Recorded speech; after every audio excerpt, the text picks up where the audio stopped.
Sisi's birthday photoshoot at the Camera Crop Self-Portrait Photo Studio.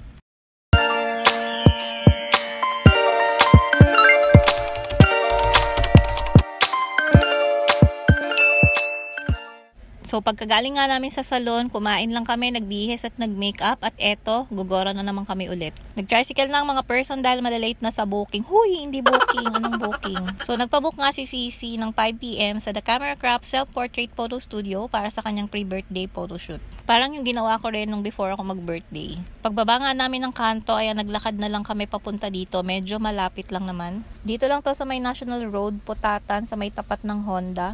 And sa taas ng J&T. So, dito sila sa second floor. And halos katabi rin ito ng Angel's Pizza.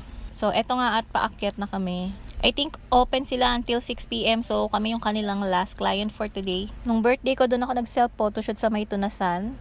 And eto kasi mas malapit dito sa amin. Kaya dito napili ni Sisi. So, ganito yung itsura ng place nila. So, pagdating namin doon, in-entertain naman kami agad ni ma'am.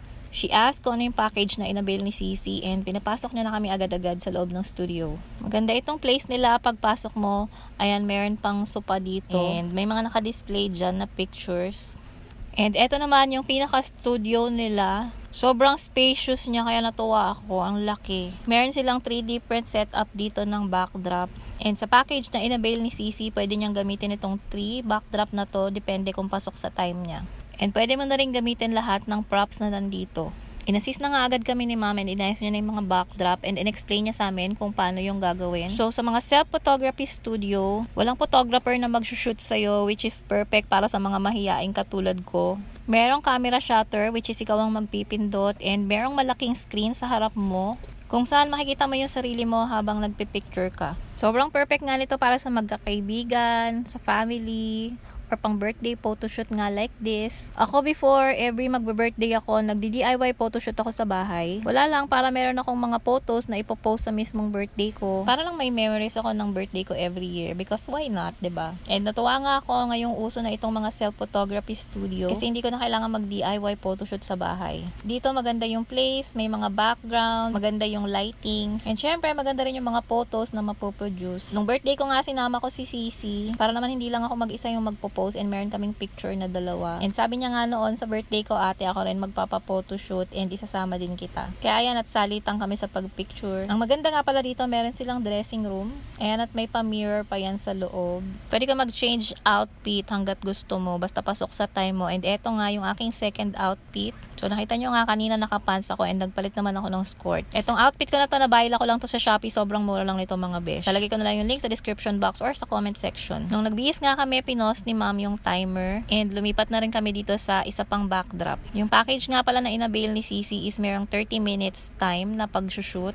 So ita-timer nila kayo and pwede kayong mag-only picture sa loob ng 30 minutes na yon. So ito yung iba-ibang package nila. Meron tayong classic, luxe, and ultimate. Iba-iba yan. Iba-iba yung time niya ng pag-shoot and kung ilang person ang pwede. Pero I think lahat yan only props and libre na rin yung mga digital copies. And kung pang birthday photoshoot, parang wala silang number balloon. So if gusto nyo magpicture ng may number balloon, magdala na lang kayo. Wala din silang birthday cake na props, unlike nung birthday ko. Pero okay na rin naman yung mga props nila na nandun. Marami na rin naman kayong pagpipilian. Merong pang birthday, pang wedding, or mga pang cutie-cutie lang. We really had so much fun. Ito yung mga bagay na bet namin gawin ni Sisi. Tips lang, pag pupunta kayo ng mga self-photography studio, sa bahay pa lang i-practice nyo na yung mga poses na gusto nyong gawin para hindi na kayo nag-iisip doon. Shoot na lang kayo ng shoot and makarami kayo ng pictures. So eto nga, natapos na yung aming 30 minutes and magbibihis na muna ulit si Sisi. Habang nagbibihis siya, nag-emote na muna ako dito. O diba?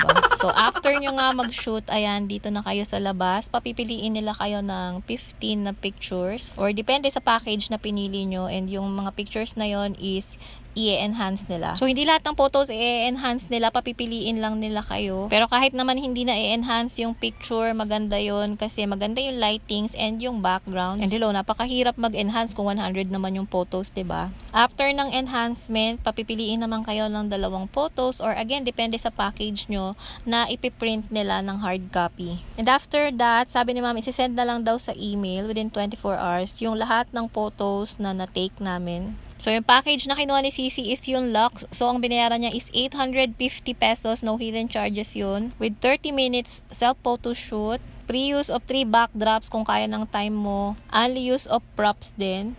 Yun nga, with pre-15 photos enhancement. 2 hard copies nung 2 photos na mapipili mo. And yun nga, lahat ng soft copy isi-send nila sa email mo.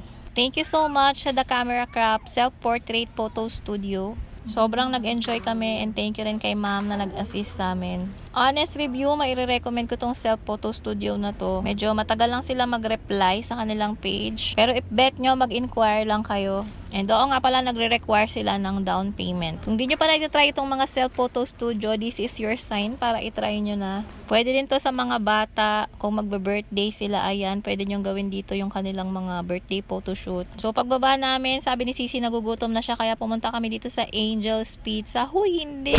Dito lang pala kami sa may gilid ng Angel's Pizza. Bumili lang kami ng iced coffee. O-order sana si Sisi ng french fries pero hindi na daw available. So ayan, nagkape na lang kami. So ayun, maglalakad lang ulit kami papunta sa kanto. So iinumin namin itong coffee habang naglalakad kami. Walang pamasahe ang mga person. Charot. Magsi 6 PM pa lang siguro niyan. And pagdating doon sa kanto namin, doon na kami sumakay ng tricycle. So that's all for today. Ang haba na nitong vlog na to. Thank you for watching. See you on my next vlog. And don't forget to love yourself. Bye!